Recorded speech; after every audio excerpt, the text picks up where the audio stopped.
Hi, this is Ted. I'm going to have a series called God or Not. This is the first of that series. What I want to do is break down an event that has gone in my life, happened in my life, where it seems very much like God could have been doing something very powerful. The problem with every one of these events that I will talk about is that one could easily see that it wasn't necessarily the hand of God, but it could have been some kind of coincidence. So I want to talk about these and present them to you, and I want your opinions. What do you think, coincidence or God? God or not? My first episode is called The Desert. I lived in California, in Pasadena. I was going to school at Fuller Seminary, where I was getting my degree in cross-cultural studies to become a missionary. I finished with my degree, and now I needed to go into another seminary to get my Master of Divinity so I could teach and so that I could minister as a missionary overseas. My wife and I were packing all day long, taking everything out of our house, cleaning up, I should say our apartment, cleaning up everything, put it all into a station wagon that I had bought months previous to that from my dad's friend for $200. Good little station wagon. And it took everything that we owned.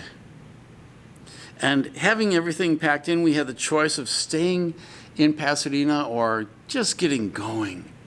But it's like 3, 4 in the afternoon, it's late. Do we want to be driving that late?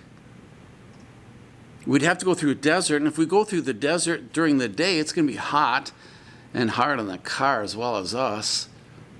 So I decided, and we decided, let's go for it. Let's go ahead and start driving and see how far we can get. Well, we got out of Los Angeles area, got over some mountains, and got into the desert. And there in the desert, it's getting dark, and the car starts stuttering and finally comes to a halt. Fortunately, I was able to get it over to the side of the road. I had just passed an area that we could have parked the car inside where it wouldn't be out in the road, on the side of the road, but I had hoped to get farther and I didn't. And there on the side of the road, we walked back. It was a wayside. I walked back to the wayside about a mile back, and I found a book, a telephone book. It's an old thing that some of us older people know what they are. They're telephone books. And inside those telephone books is everybody's telephone numbers. Okay, this is old school. And I looked up towing companies within the next city, which was 30 miles away. And I called the towing company, and they said, yes, we have a tow truck, and we can come out, but you got to come into the city, because we're not just going to go out there because it's too far away, and we want to see your face. We want you to come in the city. So here we are 30 miles away from the city, and the only way that we could get the car towed and brought into a gas station to get fixed. My wife and I decided, well, let's go for it. Now, I used to be an avid hitchhiker back in my young days. So my wife and I held out our thumb and got picked up by a car that took us all the way into the city. We got to the tow truck place, and the guy says, we don't have any tow trucks. So my wife and I said, wait, this is too much. Let's just hunker down here in the city for the night. So we got a hotel, slept overnight, got a good night's sleep. And in the morning, we hitchhiked back out to our car, not knowing what we're going to do. Without knowing what to do, I basically just took the hood of the car, pulled it up, and I prayed. Lord, I pray that you'll send an angel.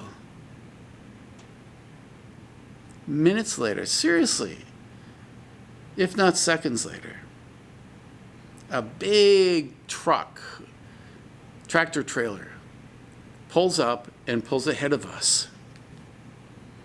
And the guy comes out, he's got the foulest mouth in the world.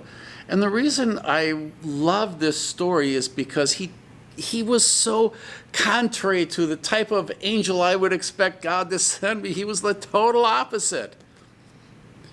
And he explained to us that, usually I don't stop and help people anymore because I used to do, but I got robbed at knife point doing that. But for some reason, he decided to stop for us. Was he the angel that God had sent? Sure enough, he gets in there and he finds out exactly what is wrong. What's happening is the car is overheating all the time. And while we were driving through the desert, it would overheat even at nighttime. It's overheating constantly, and I'd have to stop the car and wait for it to come on back down and all this kind of stuff. Then I passed up that wayside thinking, I can keep on doing this for a little while till we get to the next town, but eventually it just died. It wouldn't go any farther. Well, he came along, and he pulled the one part out of the car that does the overheating, that controls the heating and the temperature of the water going through. And once he pulled that off, the car is fine. We can get the rest of our journey taken care of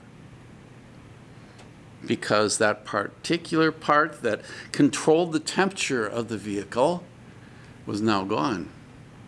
And there was constant fresh water going through the engine. All right. He packed up, we said thank you, all that kind of stuff, and drove our merry way to Chicago where I got another degree. Question, let's look at this. I pray for an angel. Seconds later, a cussing and swearing truck driver comes and helps us out. Did God send him? Did he hear the voice of God? Did something inside him hear and hear the Holy Spirit? Is this God's answer? Or is this complete coincidence? I want you to give me your opinion.